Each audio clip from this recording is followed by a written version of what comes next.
从北京到 LA， 我来了花钱都 care what you say。 我来胡搞，我每天不累，我跑得太快，就看着我飞。从纽约到上海，上飞机每周都去回拜，全球都在我手中花开，散步都有神的神态。No lines at the border, we be in and out the zone. Paper in my pocket rolled longer than a scroll. Funny how they used to watch us and hate. Now the black card got the diplomat plate, so grown. The lifestyle is bigger than you know. Try to learn the language, but they can't copy the codes. Yeah, you can take pics and pose. You're on vacation, this is our home. 我的口音无锡和抖音 ABC 来自北京 TCK 帮你挑衅，变成明星让我高兴。看我无敌，看我调皮，操着尾巴挑战上帝。看我调情，快去学习，成绩拿来给我比比。 From Beijing to LA, I'm here to spend cash, don't care what you say. Moving too fast and I don't got brakes. The cars that you deal change with the high stakes.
从北京到 LA， 我来了花钱都 care what you say， 我来胡搞，我每天不累，我跑得太快，就看着我飞。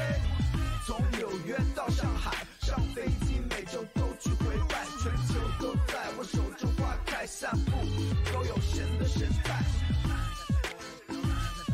No lines at the border, we be in and out the zone. Paper in my pocket rolled longer than a scroll. Funny how they used to watch us and hate. Now the black card got the diplomat plate, so grown. The lifestyle is bigger than you know. Try to learn the language, but they can't copy the codes. Yeah, you can take pics and pose. You're on vacation, this is our home. 我的口音，我适合抖音，ABC 来自北京 ，TCK 帮你挑衅，变成明星让我高兴，看我无敌，看我调皮，翘着尾巴挑战上帝，看我调情，快去学习，成绩拿来给我比比。From Beijing to LA, I'm here to spend cash, don't care what you say. Moving too fast and I don't got brakes. The cars that you feel change with the high stakes.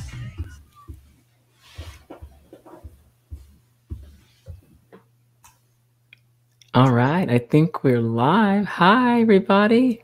What's up? Hello. What's up? What's up? This is so exciting. This is my first time with PAF, so I'm just really thrilled to see these two faces. We have a possible third joining us soon. Same here. Yeah. It's your first time as well? Yes, definitely. Awesome. Second time for me. Yeah. All right. So for everybody who's joining us, this is Everybody Was Kung Fu Fighting. It's going to be about the global impact of martial arts films. This is a broad category. There's so many forms of martial arts, so we're going to dig into a lot of the minutia here. Hopefully we have an hour, a little under an hour, so we'll see how far we get. But I was thinking about, in doing this, I researched your works and our other panelists as well, and was going to do the sort of typical introduce each other and like give like the bio. But I feel like with everything going on right now this week, I'm really interested in what brought people to the thing that they're interested in and the thing they love. And so my first, rather than give a bio, I'd love for you each to sort of introduce yourself by talking about your first experience with a martial arts film or formative one, whether it's one that's your favorite or one that actually just like, or even if you had a martial arts practice or even like did a training as a kid or anything like that. That'll be awesome to hear. Who'd like to go first? Go for it. Go for it. I'll follow you. All right. Scheme Richards. I'm a DJ, world traveling DJ, martial arts film lover, or as we say, growing up, Kung Fu film lover. And for me, like I took Taekwondo at the age of 5 years old, which was 1975, 76. I've always been into martial arts, into Kung Fu. And the first time I started going to see Kung Fu flicks was actually around 1977.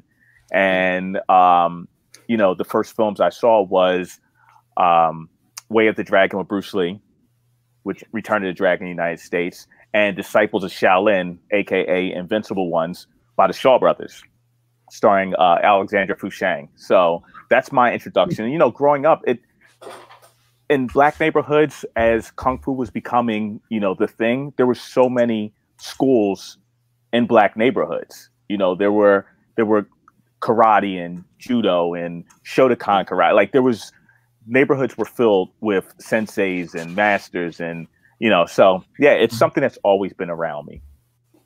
I can see it's right behind you too. Bruce. I know. That's dope. That's dope. Yeah. How about you, Treyandrea? Am I saying your name right? Yes, Treyandrea. Thank you. Thank you for having me. So, I think that martial arts, I wouldn't really describe myself as like a martial arts buff or anything. I think I am a pop culture buff, and I just sort of made it my career by being able to study popular forms. So I write and research a lot about blaxploitation, and there are a lot of overlaps, right? So there's a lot of overlaps between blaxploitation films and martial arts films.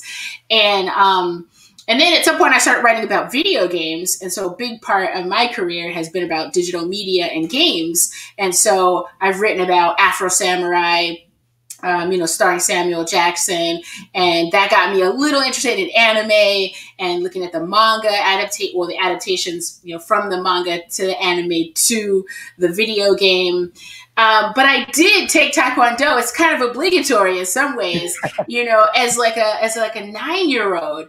And I was terrible at it, I was like this chubby kid. I was like out of shape. I think I did it just for what you said, because it was pervasive. It was sort of like, this is one of the things you do. I wasn't great at softball. I wasn't really great at other sports, but it was like, my mother was like, you got to do something. You got to, you got to get out there. You got to do so. She just enrolled me in stuff, and it was one of the many things that I did.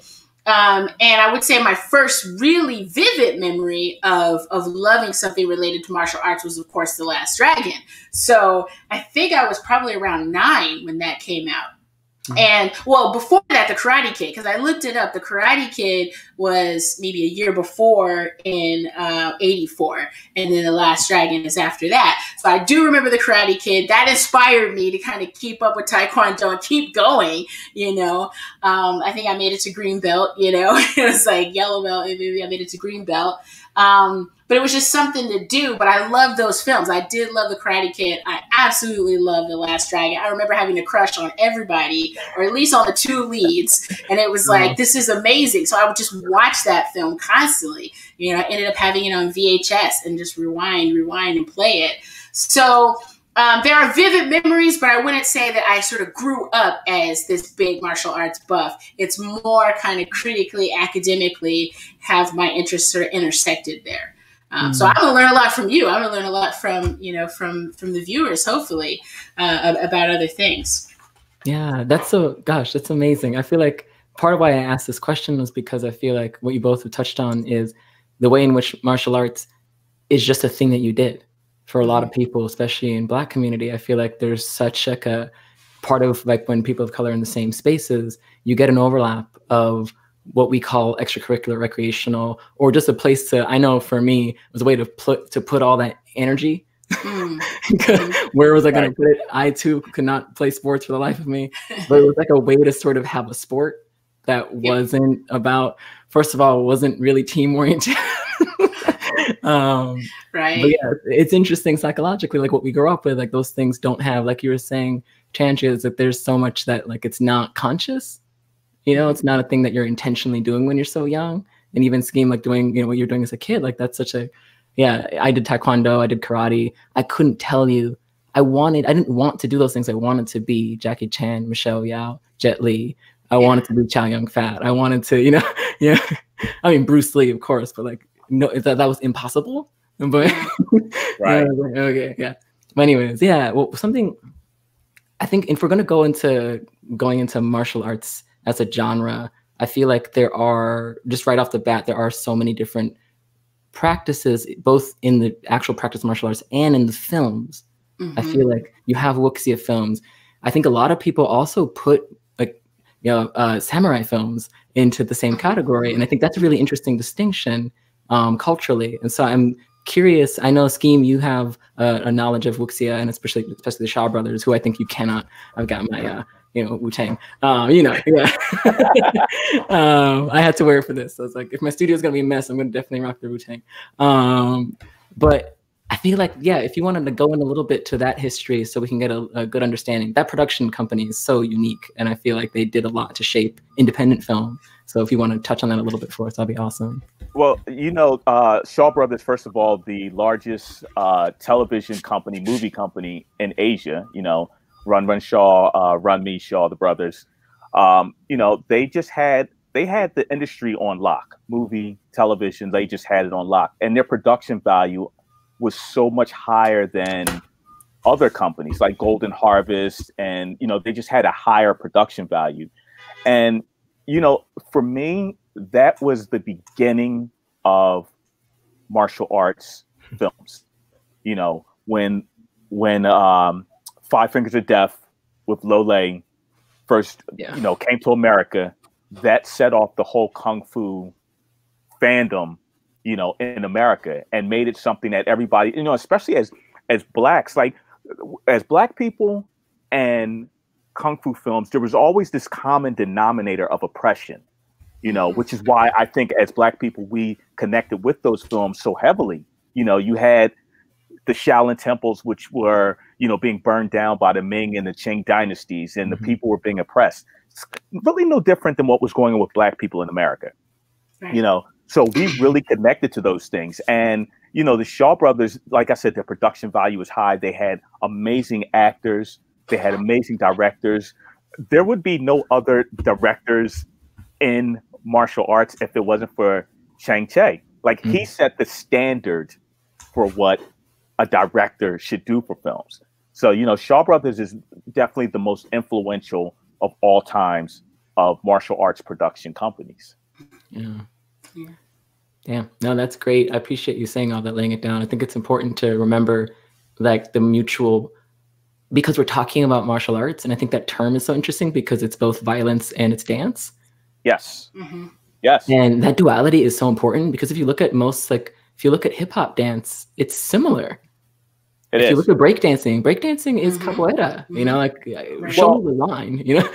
So a thing about breaking, B-boys and B-girls were inspired by Kung Fu films. That's where most of the moves come from. If you look at Jackie Chan's moves, a lot of the backspins, that's where B-boys were inspired. They went to 42nd Street to actually watch these films and incorporate them into their dance, you know, unconsciously. Like, they didn't necessarily set out to copy or bite these moves, but the most purest mind is a child's mind, right? So a child can see something in a movie, go home, do it, not necessarily do it exactly the same way, but put their own spin on it. And that's how hip hop, the whole hip hop movement with B-boys and B-girls, and even MCs and DJ battles, martial arts battles. If you look into Kung Fu flicks, Shaolin versus Wu-Tang, there was always this back and forth thing, you know? So that's really that importance of how it influenced hip hop culture later on. Amazing. Yeah. Well, you're making me think of something really important, which is that they both involve mastery in its own context outside of systems of power. Right. Like, hip hop is about mastery. Who is the master?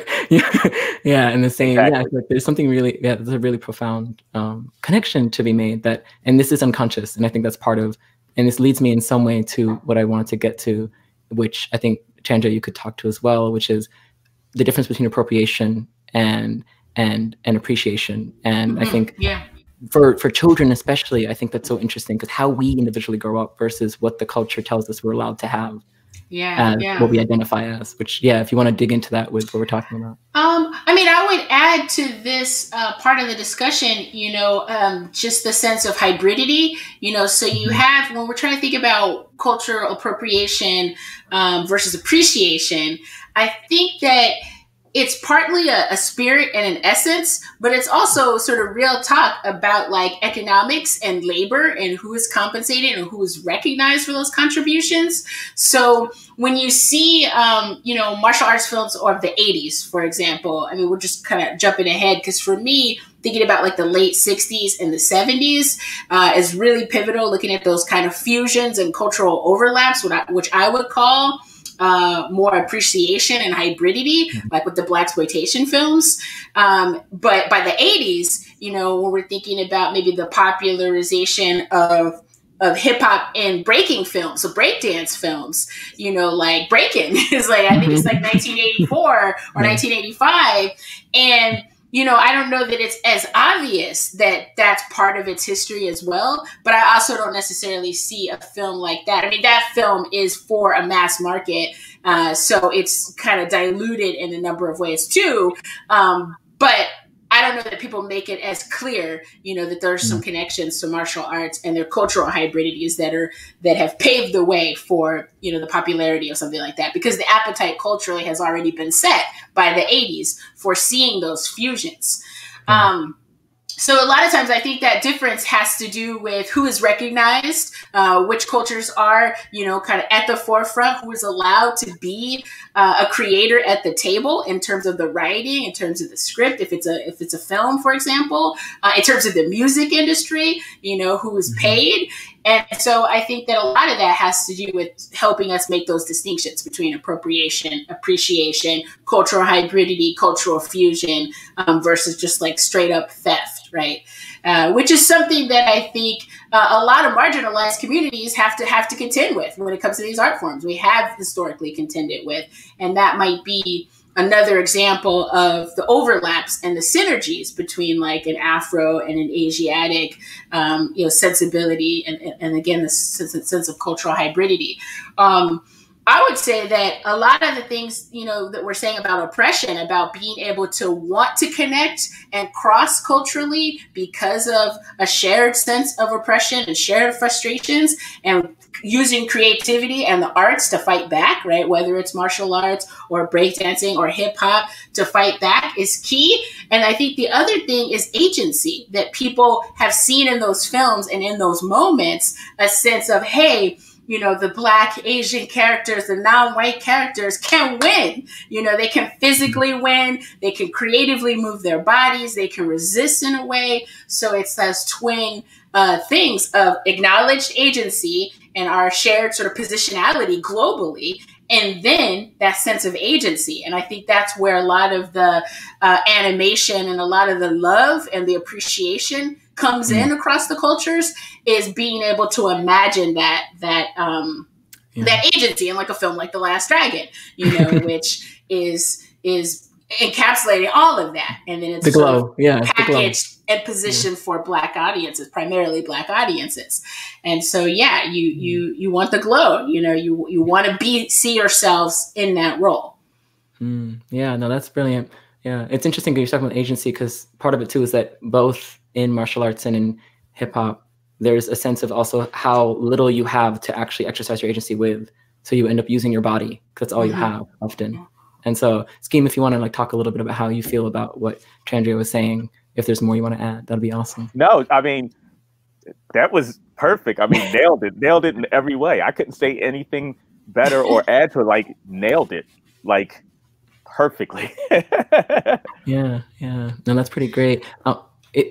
Go ahead. You want to say something, Trandria? I was just going to say, what excites me about this history is sort of detangling that, because I don't know. I think maybe now, in this moment, we sort of take it for granted that there are these fusions. And like Dragon Ball Z, I don't understand Dragon Ball Z. It wasn't my, generation. It's not my cultural location, but Dragon Ball Z seems big, in a Black cultural context right now, especially among Black men. And like I said, I don't know, my brother's really into Dragon Ball Z. It has always been. So I don't really get that. But I think I wonder how much looking back there is, how much of a sense of the 80s, the 70s, the 60s, right?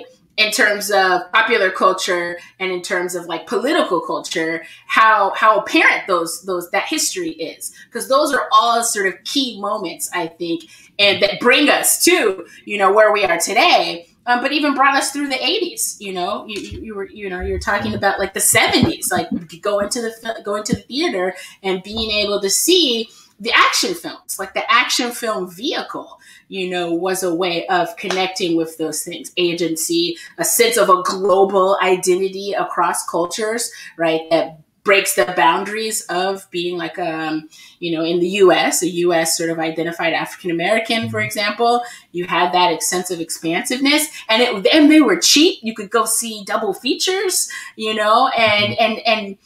now I think people have an adoration for them and a love for their production values that kind of fall apart a little. Like, The Last Dragon has had a whole another life past the 80s because of social media and people being able to go back and sort of revisit it and make memes and have watch parties, and a show like Issa Rae's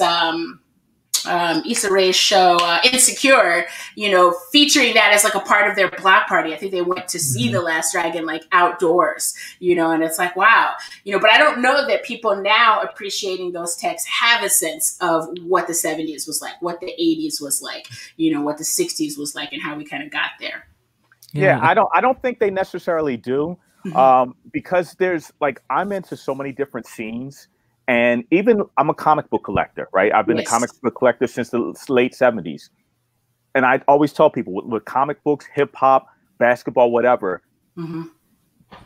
a lot of people start today and they never go back to issue 1 to find out this person's origin or how they got their superpowers. They always they start at issue 200 and go forward. You know, so there's like with Dragon Ball Z, like there's diehard Dragon Ball Z fans. Talk to us about Dragon Ball Z. I want to know. I want to understand. There's just diehard fans. It's similar to the Kung Fu films. It's just something that's capturing this group. Yeah. And, you know, they know everything about it inside and out. But then there's other kids that might get into it and they're not necessarily going to go backwards, you know, because we're in a forward moving society. Always. We're always moving forward. There's very few people that will stop and say, wait a minute, how did we get here? Where was that defining point? Yeah. What was that moment that created this big bang right here? You know? Yeah. So that's something that it's just something that's in you, you know? Yeah. If you're inquisitive and you want to know how this person got this superpowers or how, you know, this person found the Dragon Balls, like you'll go back, but that's not for everyone, you know? Right.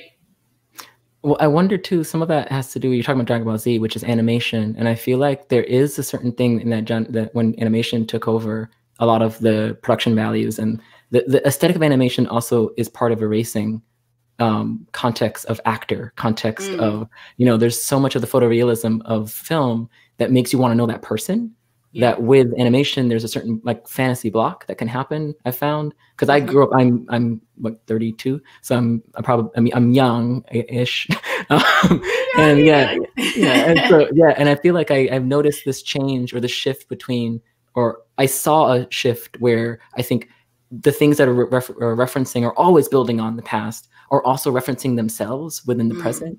And therefore, it can be solipsistic at times, and it can be hard to see through the thick of that mud. So much, especially talking about video games as well. I feel like Street Fighter, we can go straight into Capcom, Marvel. We can go into all of the ways in which that canon, you can have people who are incredibly, maybe it's the difference between dork and geek or something, you know, who can really dig into the mythos of those worlds, but not see the associations with the real world. Right. Yeah. You know, it offers that space to do that and still feel like you have a full experience. Yeah. And I'm thinking, you know, the video game, all of these industries overlap. You know, I think the highlights or the pinnacles of like cultural innovation in hip hop, in music, you know, in video games, the video game as an industry, you know, we're starting in the 70s and the 80s. And so they all kind of dovetail in the same time frame and take off in the same time frame. And we certainly see Japanese culture, martial arts across the board being subsumed and, you know, just fully appropriated and centralized in the video game industry, you know, through the fighting games, but also through later the Japanese RPG games. And they have a fast and ready relationship to anime as well, right? And so, but there are things that are lost in translation, you know, as some of those properties like Kingdom Hearts, my students always talk to me about Kingdom Hearts, which is, from what I understand, I'm not a Kingdom Hearts, you know, player, is a Japanese role-playing game that has Disney characters in it.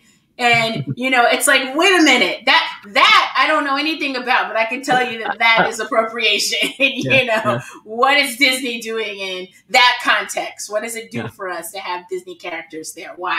You know, so yeah, there would be more of that erasure, that sense of historicity or cultural specificity, you know, that it's just, hey, let's make $1.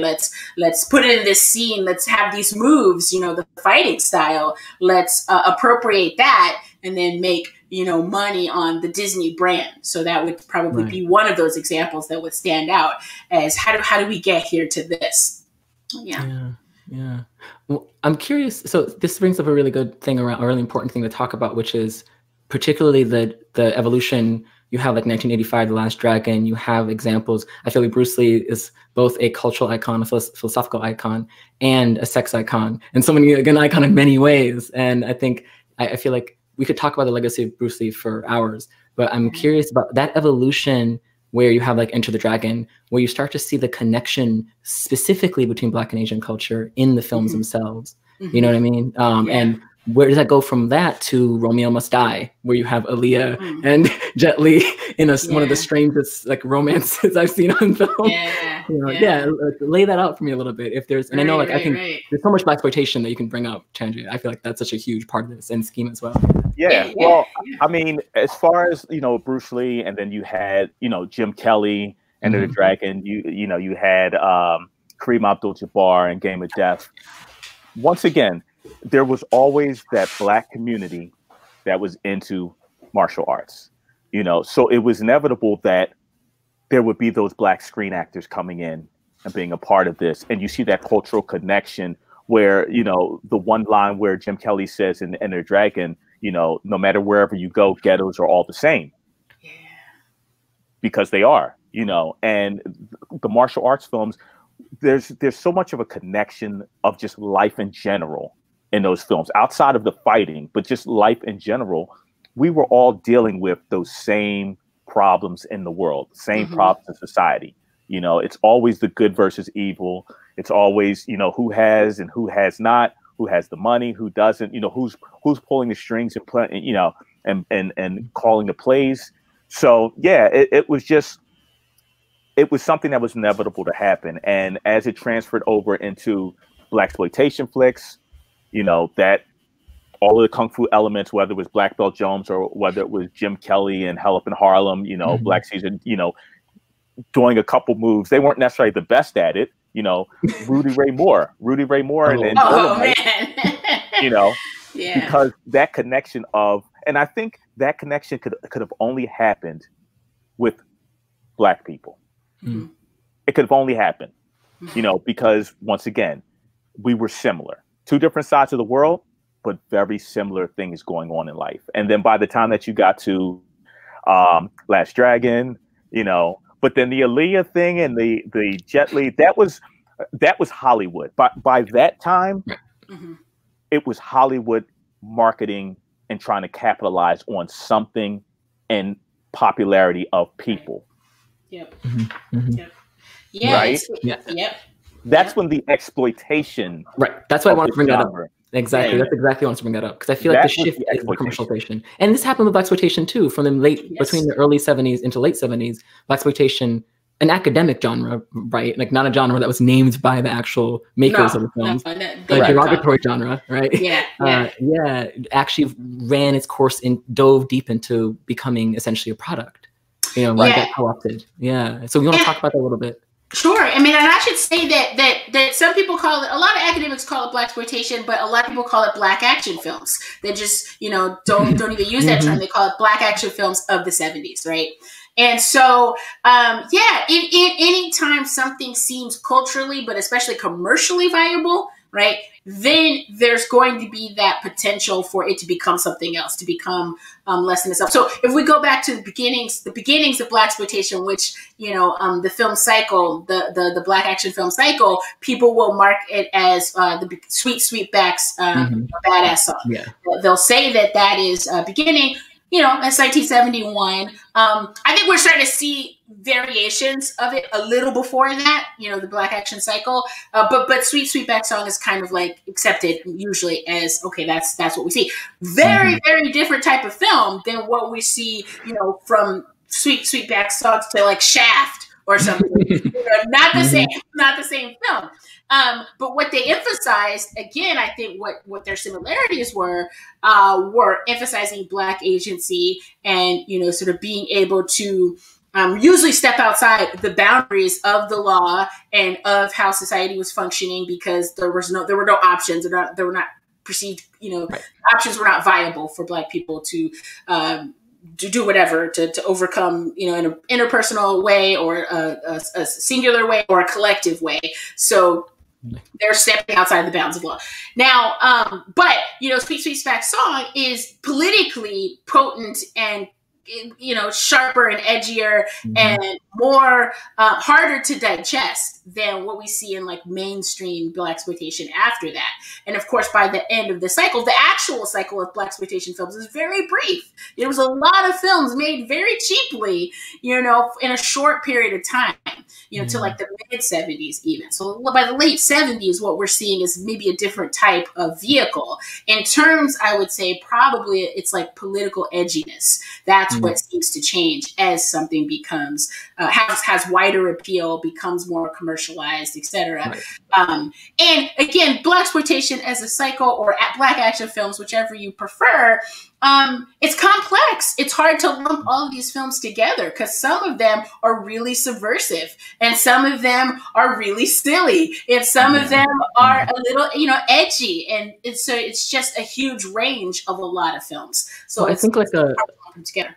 Yeah, I appreciate you saying. I think a lot of it is like because those are independent films, especially back then, that were struggling to find a way to make it out of the noise. And the only way to do that, keep in mind, these films are also being sold at sex theaters, at porn theaters on Broadway. And so you needed to do something to stand out. And whether it's Pam Grier, who would have been, she's like to me, someone who could have been the best filmmaker had she gone the route of directing because she wanted to direct.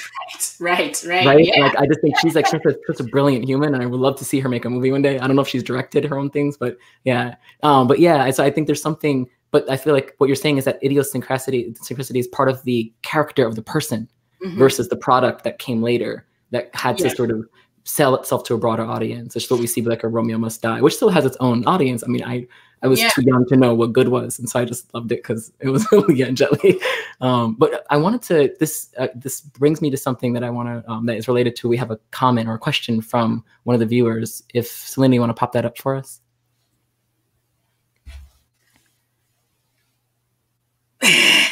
Ooh, do you want to read that out loud for me, Chandra? Just so that people in the episode of Issa Rae's Insecure that is a tribute to The Last Dragon, she says it's sexist as fuck, but I love it. What do you make of how Black and Asian American masculinity plays out in martial arts culture? Yeah, I mean, we're talking about some of the origins of this if we talk about Black action films, right? So even before you get to the 80s and you get The Last Dragon, you get other films that are going to come after that, you have this sexist economy of popular productions that is the blaxploitation film. And, so what do I make of like the masculinist stance or the masculinist politics of that? I think that even as works are subversive in some ways, they don't step away from their larger structure entirely, usually. So they're going to absorb some of the economic and commercial and oppressive kind of labor practices. They're going to absorb some of the sort of flawed representations that we would see in representations of like queer or non-normative possibilities or bodies, and what we would see in women, the misogynistic, sort of vein and angle. That is a driving force, this sort of, patriarchal, kind of homophobic force in popular culture is real and runs right through a lot of popular works. And so how do we negotiate that? I think the really complex thing, like with Issa Rae's, character's comment in the show, is how do we negotiate that? And that's really interesting to me because individuals' negotiation, being able to read and see it for what it is, first of all, which is kind of like a step one. Can you read and see it for what it is so that you can be a resistant spectator, right? So you can kind of dodge some of its messaging and some of its ideology and block it, as well as appreciate some of what's there. And if you hear blaxploitation stars talk about that time period, they say some similar things like, we needed to work. We were actors, we wanted to work. These were the works that came to us. We embraced them, from a cultural standpoint. We wanted to get out there. We wanted to make art. And even when someone's in a role that is problematic, I mean, we have the history of problematic representations in media culture to contend with, like the burdens of representation from mammies and, bucks and coons and all of the stereotypes that have existed in our popular culture.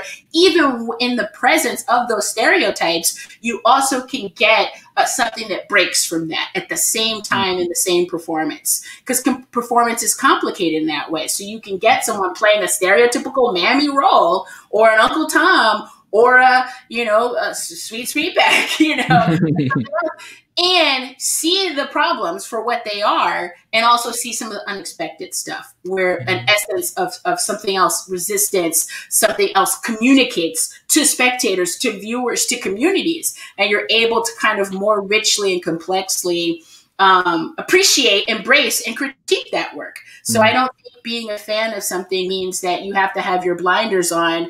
Hopefully you have the critical, ability and desires to be able to challenge and problematize what you love, and still love it, Yeah, the awareness. Case in point, when you think about the blaxploitation films, a lot of that was what was going on in the neighborhood anyway. Yeah.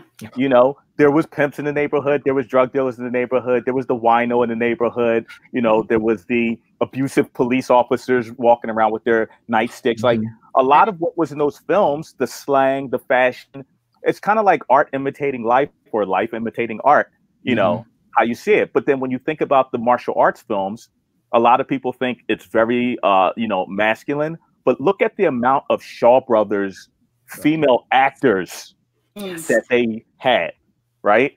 Chang Pei Pei, for one, the queen. Cool. Shaw Brothers had a gang of leading lady actors, or actresses, a gang of them. So martial arts films weren't necessarily always masculine. It just so happened to be majority of the actors were men, but it's a lot of it is just life imitating art, especially in the blaxploitation things. Like, is it sexist? Was Last Dragon sexist? Mm-hmm. We're all going to see it as different ways. I appreciate things for what it is. I'm not taking it as life. I'm taking it as like, wow, this was a great night out at the movies. $3 well spent. Well, I wonder too how much of that has to do with accepting the contradictions that even our things we make now are going to have their blind spots, deep blind spots. Because something that you mentioned briefly, Chancha, is neurodivergence and different bodiness, and I feel like I feel like disability is something that martial arts has yet to fully contend with as a genre. There's some examples of it here and there, but that's something I find really interesting because so much of it is about mastery of body. Right. And I think I wanted to the masculinity point that I loved that question that whoever brought that question was this wonderful question to bring up. Issa Rae, so cool. But I am curious about the evolution of the blaxploitation. Superfly is coming up in my head so much, and how Superfly leads, and Superfly and Shaft in particular, leading to Blade and Wesley Snipes, because that's a whole other version of the amalgamation of Asian influence, martial arts influence, and a person who's a trained martial artist who's also this like hyper unique movie star of his own genre, his own subgenre of film. I would love to see that evolution play out, because I think a lot of people do know Wesley Snipes movies, but don't quite equate him with the same puzzle here. But I think he really is, for me, he was one of my entry points into this world, was Blade, and was being, I'm a huge comic book fan too, Scheme, so we can have a panel discussion later about that. Because that's so weird. What is his Asian influence, right? Like there's so much going on there. That's funny. That's funny that you said that.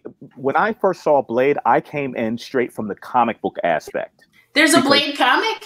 Oh yeah, it started as a comic. That's Blade. I didn't know. See, I didn't know that. Marvel comic. Yeah. I didn't even know. The Marvel film is Blade was a vampire hunter, right? And he was tracking down Dracula. So for me, it was more so a vampire movie and less of a martial arts movie. Because I know the origin of Blade, but I could see how some people can come into it and say, "Oh, it's a martial arts film," because they don't know Blade. They're looking at it as the martial arts. I'm looking at it as a vampire hunting movie. In the comic book, he's not a martial artist in any way. He's a vampire hunter. He's more that. Right. Yeah, and I think it's because Wesley brought that to the role. Exactly. And emphasized that. And I mean, by the second one is literally a blaxploitation kung fu film. Yes. Like he has an amazing martial artist as his villain, who he casts, who's a stunt choreographer for that role, because they want to practice their own style together. Right. And I think it's really interesting how that shapes because to me, like that, and that one is lens to look like that in the same way that it's riffing specifically off Shaft and Superfly, which is, you know, Guillermo del Toro, of course, doing his thing because he's a genre buff.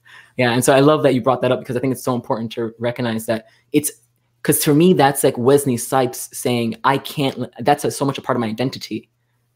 I couldn't possibly do a film and not kick, you know, and not do my moves, you know. And so yeah, I feel like something I wanted to bring up just to, because I know we have a little bit of time left, but I wanted to talk about a little bit of today and what's going on right now in the moment. And there's so much of something that's been the through line that I've been hearing is around appreciation and paying credit where it's due. I feel like there's something about this that has to do with solidarity, and what is it that martial arts? Because again, martial arts, the idea of it being an art form of its own right and a form of expression for a DJ, for a writer, for for people who express themselves artistically. How is it that combat can be put into the form of art in order to attack the ideas? And is it something that you see in what you're doing? And also to bring into the representation, to add a little complexity to the representation question, what is it about the psychology of the individual, say as a musician, that it allows you, versus an actor who has to be physically present in a certain way on screen or on stage, that allows you a different level of psychological reality in terms of what you're able to bring in terms of your influences, versus if you're someone of a particular color or particular gender playing a role that has a different imagined sense, how that can be seen as problematic, where in another context it may not be read problematically. Because I can think of like so much of hip hop music being Asian influence and having, I mean, gosh, hello, yo, and how that doesn't have the same, it doesn't get the same critical awareness in the same sense. There is still, there are people who are, aware of it, but I'm curious how that's interpreted differently in the different mediums. That's such a big question. That's such a big. I can take a little tiny slice of it. Good. Because this was, and I think maybe this also connects to a question in the comments about the cross-racial identifications and what are some possibilities and perils, between the Black and Asian American communities. And I guess I would just say that what stands out to me when we think about how all of this is art, you have culture, you have art, we've already talked about politics, and sort of subjectivity and positionality, all of that is at play as we appreciate and engage with these different forms, with art as part of the body, played and performed through the body, or performed in film or in music, etc. It's all that. It's all melded together. What's missing to me, I think, that might have been there in the 60s and in the 70s is this really explicit coalition building. Because when you have, art, you already have creativity. You have creative maneuvers. Your mind is lit when you're creatively producing, right? It's open, you're thinking outside the box, you're problem solving. And creators are problem solvers, at heart. Artists are problem solvers at heart. And so what I think is missing, at least in the reception of these works and the appreciation of these works as we look at the different time periods going forward, but especially now, especially in the context of at least in the US and what we are facing in so many levels, I think is a need for very deliberate, outspoken coalition building and reaching across the lines through this culture, through the fusions of what we love, right? How do you use these sectors, these art forms as a political tool too, right? And be conscious about that what we need are coalitions. We need Black and brown and able-bodied and differently abled people of all sorts building connections and building that sense of communal agency and forming around that to be something powerful, right? So not just in our creative life. I'm interested in the spillover of the creative and the, continuing the creative in the sort of political vein too, in the coalitional vein. And I don't think that's always there. There's a lot of deep suspicion, and there's a lot of fantasy projections that travel across cultures, Black and Asian appreciations and fantasies of each other, of the other, right, of the racial other. So it can only go so far sometimes. But what we really need is, hey, no, Black Lives Matter. We're all here together, and we're fighting the fascism. Like, these are the things that we need to leverage our love and our appreciation and that energy and that agency around. So how do you do that? How do you make that available and apparent to all of these vibrant communities, all of these vibrant producer and creative communities, fan communities? I wanted to translate. Let's let our love for these spaces translate into action and see where that beauty can take us. Sounds great. Well said. I don't know the answers, though. I don't know how. I can only come up with a vision. I don't know how do we get there? How do we mobilize that? How do we do that and build those coalitions? So, where we can all go to an anime, screening or convention or whatever. But where's our politics? We're all here. Where are we politically? Are we all here? Appreciating this in cosplay? Are we all there really? I want to know. Well, that's also the difference between cosplay and training in jiu-jitsu. I think the difference is frequency of experience, intentionality, understanding the why, full immersion. It goes in a way. I think a lot of it too with martial arts, I think in particular, is that so much of that it's a way of being. It's what your politics come out of that, not it motivates your politics motivate you doing that. And I think that is, going to Bruce Lee right behind you, Scheme, I think that's an important thing to consider, is that he was a philosopher and martial arts was just one of many ways that he trained. Right. And so all the weapons were the same thing he was doing with a pen, the same thing he was doing with his activism. And I think there's something and his activism was very interesting because it's very contradictory, because he was hyper competitive as an image and projected this image of a rapper, really, of a very hyper competitive rapper, and yet also preached that everyone had that mastery in them. Yeah. Right. And so, Scheme, if you want to talk about, because I think Bruce Lee and the Bruce Lee Foundation, what Shannon Lee's doing is so cool. I think there's something really interesting happening there. I just started reading her book about her father, and I was going to talk to Josh about it, but I think there's something really important about what he was saying about be water, my friend. And there I was given reminded of about a year ago in Hong Kong, the democratic protesters were using that motto to actually make themselves into spores of protests that were coming out and acting out in these ways, and really almost like an improv theater form of protesting, which is really brilliant. And I'm curious about how that kind of coalition building, there's something about what I'm noticing, and maybe you can all speak to it as people who work in who look at culture, who look at art forms, who make art forms. How do you, what is it about music? What is it about movement, dance that transcends the written word or the ideological phrase or the statement or the tweet? Like, what is it about those embodied experiences that may be a part of what, because at the end of the day, we're talking about an embodied experience. Martial arts is one of the most embodied things you could do. Right. If you do it without falling. Right. And so, yeah, if you want to talk, we have only about less than 10 minutes left. Yeah. Well, it's like, I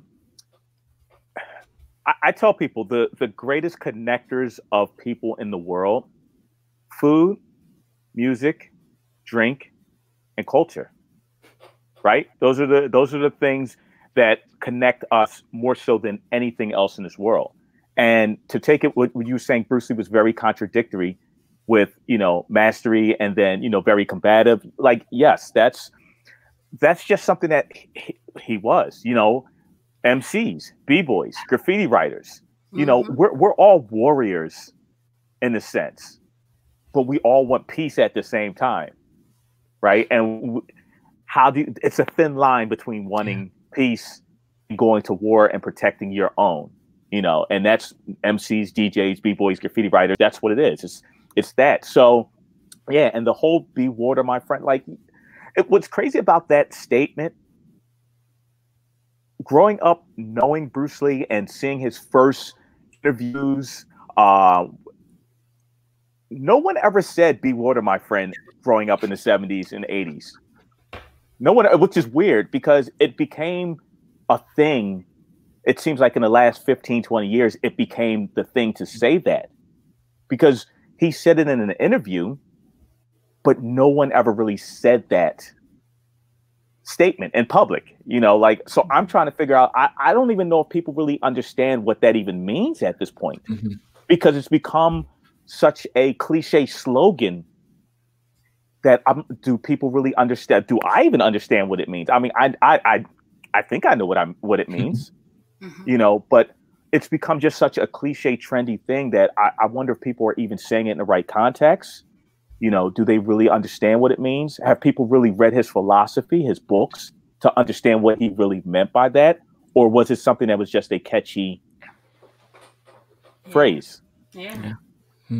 Like a lot of Eastern philosophy, it oftentimes falls into the latter, you know? Yes. Yeah. Because so much of that comes out of Tai Chi. It comes out of the 21 forms, Tai Chi being water. Right. The ultimate form is no form, right? And I think even people who practice Tai Chi don't know that often. And I think that's a really important thing. And then, so you really keyed into something.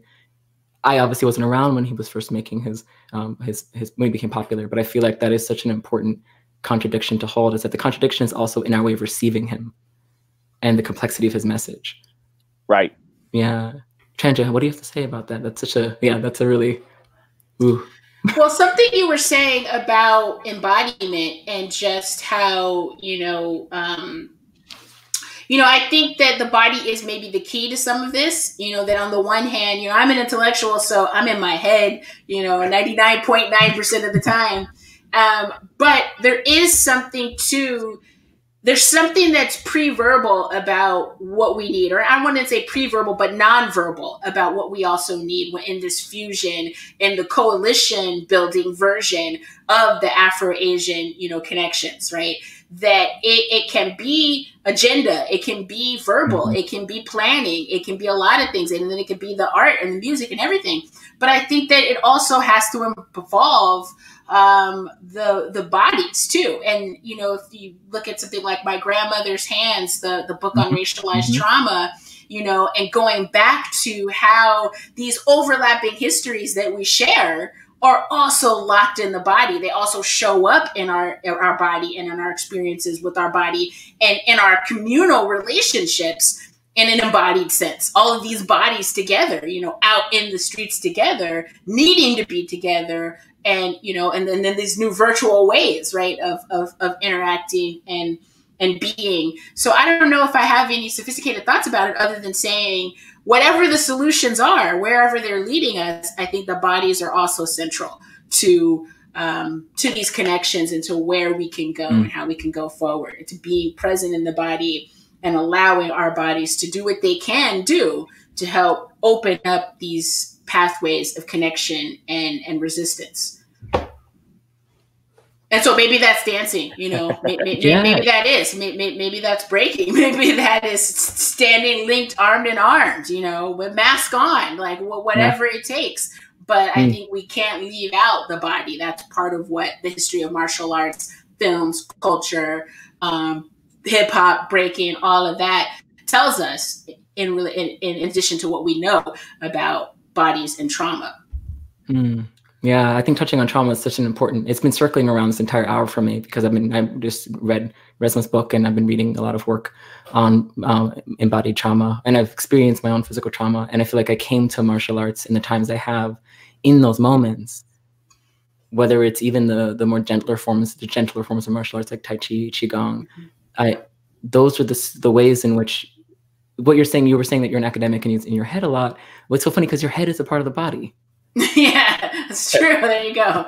Okay. And I think that's such an interesting, it's an important thing because I feel like we do, I had a friend who talked about being anonymous versus being intimate, and how what she was phrasing was intimacy as intimacy of a person knowing who you are in terms of your name and your identity, and anonymity being them just being around your body but not knowing who you are. And I think that's so interesting because that's still knowing you as a physical thing. Right, so, right. Yeah, but we have this privilege in language. And so part of why I wanted to ask this is that my last question would be, it's a question I've been asking a lot of my friends right now is what are questions in this language that we have, or in written and verbal language, that may have answers in another language that isn't verbal or isn't written.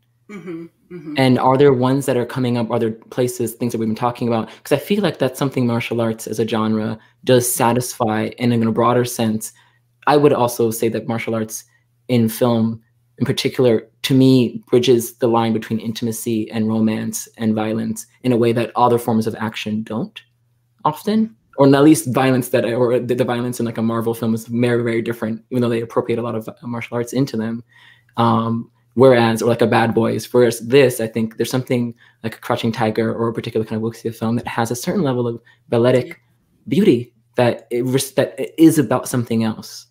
And so is there something else that is unanswerable with a gun or with any other form, not including John Woo movies, but yeah, if you want to, that would be like our closing broader thing. Are there questions that you have as artists that you feel you're investigating even in your work right now? For me, I feel like I'm always seeking, I'm always searching. I'm always looking for what's next, you know, and still double backing and saying, oh, wow, I could have done that different, you know, because I know now. Like, I feel like the quest is never ending, you know, and especially for artists and creatives, we're never stagnant. We're always like, what's next? What do I have to do? How do I do this? How can I do it quicker? How can I do it more efficient? You know, we're always searching. So yeah, there's always that question that will never be answered, yet it's been answered because we've already been past that and we're on to the next thing. Yeah.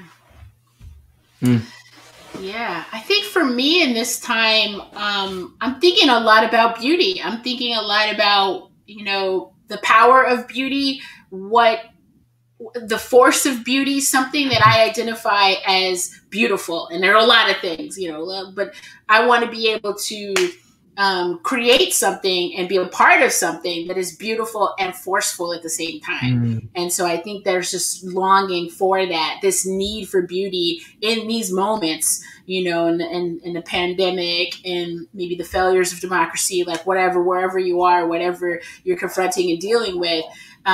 Feeling that beauty is really important to hang on to and to embrace and to be a part of creating.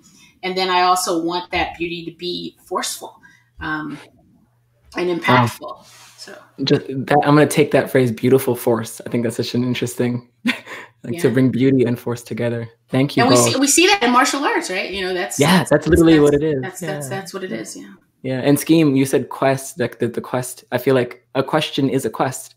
I noticed that etymologically, right? It is. Right. And so, I feel like I appreciate you both sharing your quest with us tonight. We have to wrap things up. I would love for you both to let us know where to follow your work, you know, what to check out. I know you have Nostalgia King, Scheme. I've seen your books. I have a couple books of yours I want to get, Tanja. So let us know. Yeah, you can follow me on Twitter right there, Professor TMR. I occasionally post, and whatever I'm working on, I'm sure I'll share it. And for me, nostalgiaking.com, where I share all new record reviews, a lot of art, a lot of culture, of course, blaxploitation films and kung fu films, and just my world travels of going across the globe, because I believe in connecting people who don't have the opportunity to travel. And I bring them into the world and say, hey, I'm in Japan this week, I'm in Korea. Come experience this with me. So nostalgiaking.com or Scheme Richards on Instagram. Hell yeah. Thank you both so much. This has been great. Yeah. Thank you for having me. Yes. Yeah. Thank you. Take care. Stay safe. You too. Yeah, you too. You both take care. You say this kill, black and brown. And when will you talk about class in this story? The rest is allegory. Come together, unionize, see it through each other's eyes. No need to fight over supplies while workers save lives. They need protection too. What we gonna do? Organize a way through and for those behind bars. We must fight hard. Global pandemic, endemic, systemic. No equality, no quality of life, of life, of life. Global pandemic.